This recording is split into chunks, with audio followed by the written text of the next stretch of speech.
welcome back to my channel, my loves. My name is Vanessa, and here we talk about all things spirituality, mindset, weight loss, and how to become the healthiest version of you through spirituality and manifestation.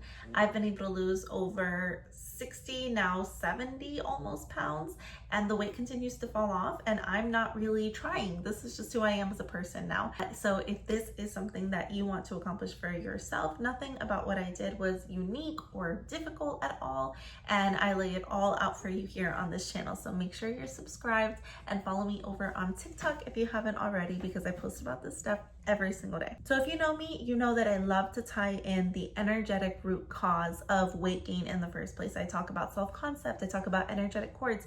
I want this video to be more about the physical plane, like the habits that I used to carry with me back when I was over 200 pounds and the habits that I carry with me now. Like, what is physically different? First things first, I have always had a horrible, not anymore, relationship with my body.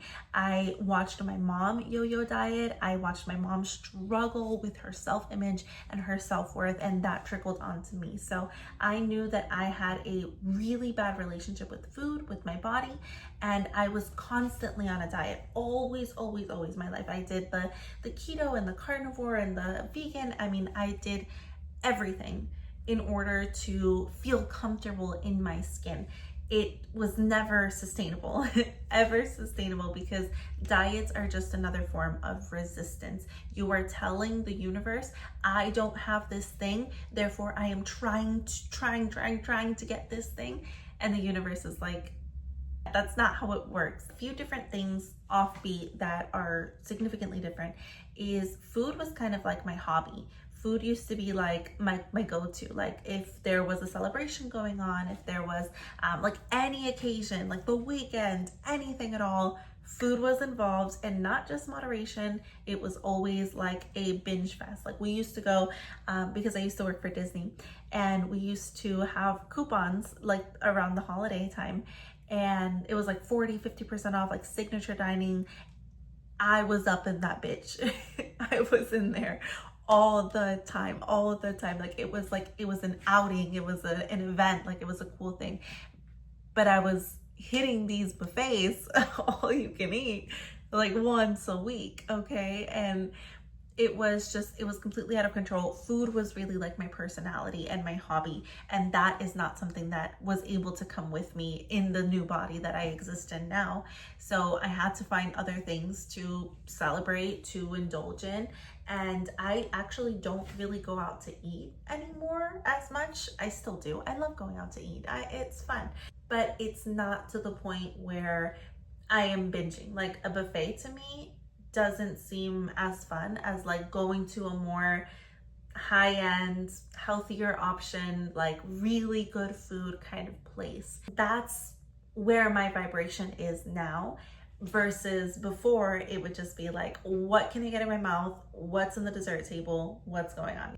Your habits need to be different if you want to look different. And like the systems that you have right now, if you are used to going to Dunkin' Donuts every morning for breakfast, or like 3 times a week for breakfast, your Dunkin' Donuts order needs to look differently if you want to look different. Like I used to be one that I would order the most I would literally verbatim to the speaker say extra sugar, extra cream. Like that was the kind of person that I was, and that's not sustainable if I wanted to achieve my goals. Like, yeah, I would go to the gym once a week, but I was also having 3 loads of sugar in my coffee every morning. That's something that had to change as well. Like I now look for the healthier option, the less calorie one, because I took the time to learn what calories were and how that affected my body, not out of a place of resistance, but out of a place of curiosity and saying like, okay,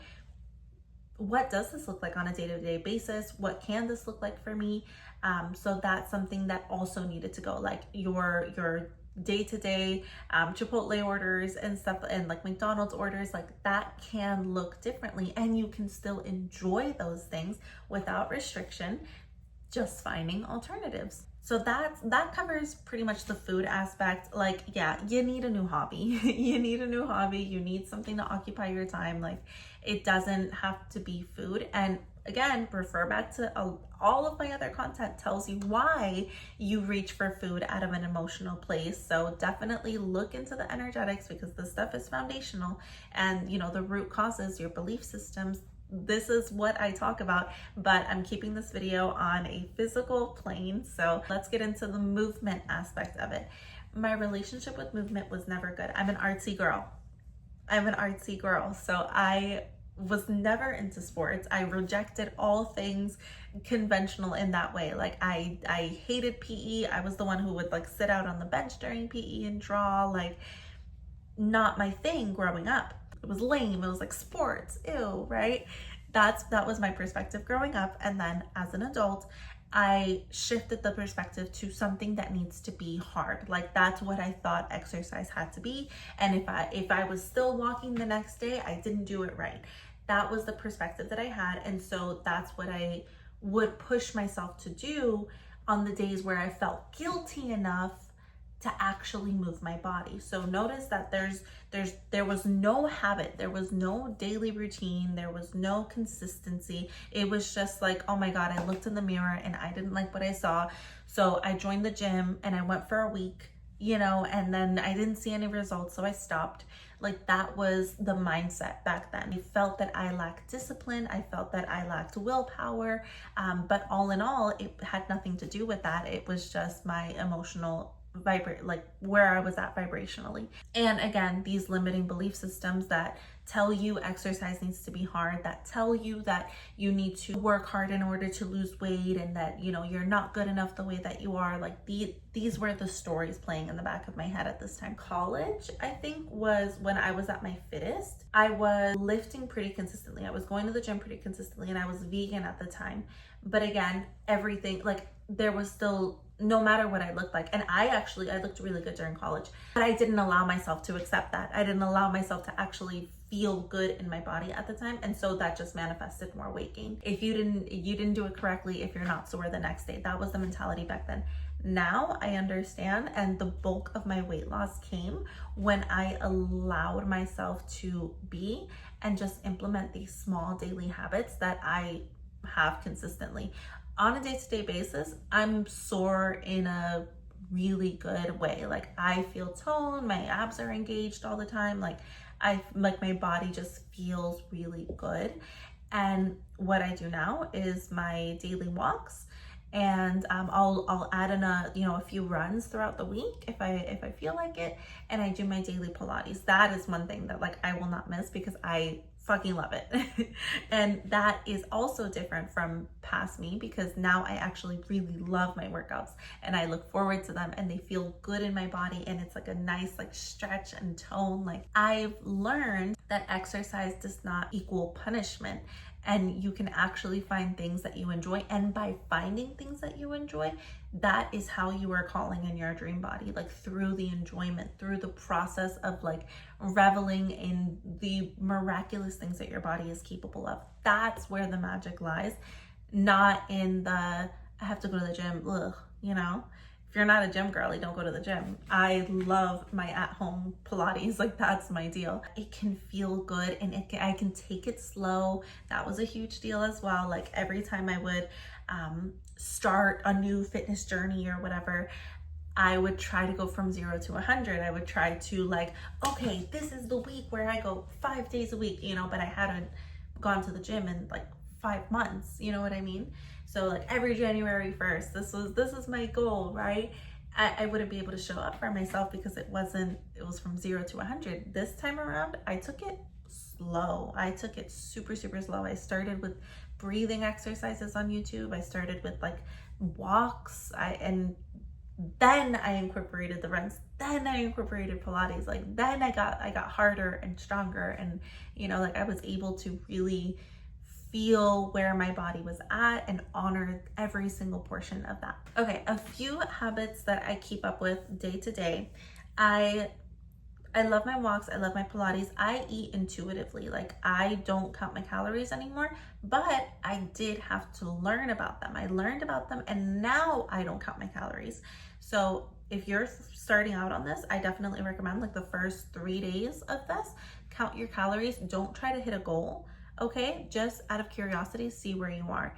And I love the concept of romanticizing your fitness journey because that really helped me. Okay, like I started out watching these Pilates girls on TikTok and like how cute they were and how the outfits were awesome and how it's like a Pilates princess and they love it. Like that's what got me motivated to be like, okay, it can be easy, it can be effortless, it can feel fun. And now that's a habit that I take with me every single day. I indulge when I want to. Like yesterday, I had an ice cream. I'm good. The point is to keep the mentality that I lose weight no matter what. That's my truth. Like that's my belief system. That's who I am as a person. I lose weight no matter what. And I prove it to myself by taking my walk every day.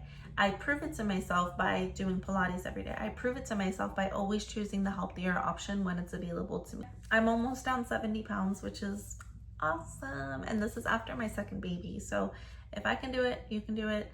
It really is just taking a look at where you are and taking a look at the future version of themselves, because that future version of you eats differently, moves differently, not drastically at first. Like I really want you to understand, I would have started a lot sooner on my weight loss journey if I had given myself permission to like experience it instead of trying to have this instant gratification of a beautiful body. Like just allow yourself to fall in love with the process. And your body's going to change. Your body's going to change simply because you got rid of the resistance and you got rid of the old stories you're telling yourself and this feeling of unworthiness and not good enough. Like that's the magic of this. Yeah, your day to day needs to look differently if you want to look differently. So focus on your small actionable habits, like what you can show up to every single day without fail. That's where the magic is. And it can be as small as a daily walk. It could be as big as going to the gym, whatever works for you. But you need to tune into your intuitive guidance as to what your higher self does. If that's the gym for you, okay, girlfriend, do it. But give yourself permission and allow yourself to let this process feel good to you. It's supposed to be joyful. Oh my God, you get to move your body. You get to eat in a way that makes you feel good and that you can like sit back and be proud of yourself afterwards. That's the best feeling. You got this. Ugh, I love you so much. I'm so proud of you. If you're here, if you're resonating here, your transformation is inevitable. Okay, you got this. If you are struggling with the more foundational aspect, again, don't knock the mindset portion of this. It's huge. I have a workbook. I'll link it down below. It's $4.44, and it takes you through how to manifest your body from this getting rid of the limiting belief portion. Okay, and I'll see you in the next one.